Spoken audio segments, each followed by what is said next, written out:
खबर प्रसारण परे चेतिला प्रशासन सालेबानक घरे पहुंचिला प्रशासनिक दल। गत किछि दिन तले मालकानगिरी जिलार एमबी 79 गाँवर सालेबान बाग खबर विभिन्न गणमाध्यम प्रकाश पाइथिला। फल सालेबानक घरे पहुंचिला ब्लॉक प्रशासन। याद्वारा पुणी थरे नुआकरी आशा संचालित होईछि सालेबानक भितरे निजर बासगृह खंडिक पई।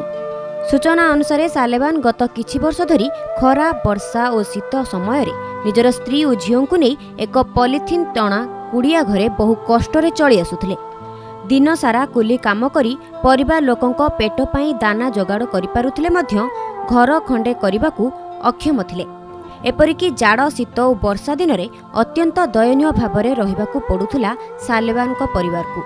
खाली एतिकिरे तांको दुख सरी नथिला। सालेबानकर कर्ण समस्या थिबारु दैनंदिन जीवन में तांको नाना समस्या सम्मुखीन हेबाकू पड़ुथिला। तेबे एसबु नहीं खबर प्रसारित हेबा परे प्रशासन पक्षरु तत्परता देखाई कालीमेला बीडीओ उमाशंकर दलईक निर्देश क्रमे तांडबाई पंचायत निर्वाही पहुंची सालेबानक घरे। एथिसह आवास गृह तालिकार सालेबानक स्त्री नाम रही खूब शीघ्र बासगृह जोगाई दिया सह विभिन्न सरकारी योजन सामिल करा बीडीओ कहिसंती।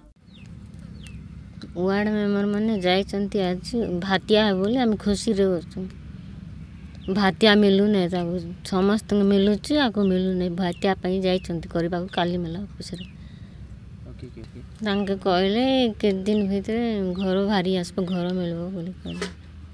आमर एमपी 79 जेल साई सलीबान नाग रोचंती से गोटे गरीब श्रेणीर लोक तार घर नहीं आउ से जड़े से गोटे पॉलिथिन जगार से रोला आउ ताहा भाइराल होला परे जे आसिले प्रशासन आसला परे तांको घर गोटे देबु बोली करी प्रतिश्रुति देले आउ तांको जे भत्ता देबु बोली करी प्रशासन प्रतिश्रुति दे करी गले। तो एथिपय आमे समस्त ग्रामवासी आमे समस्त सरकार ठारे आमे आनंदित अछु।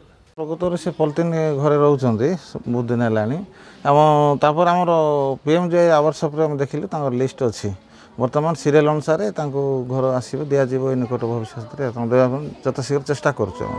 मालकानगिरी जिला कालीमेलारू आशीष बाइन, कोणार्क न्यूज।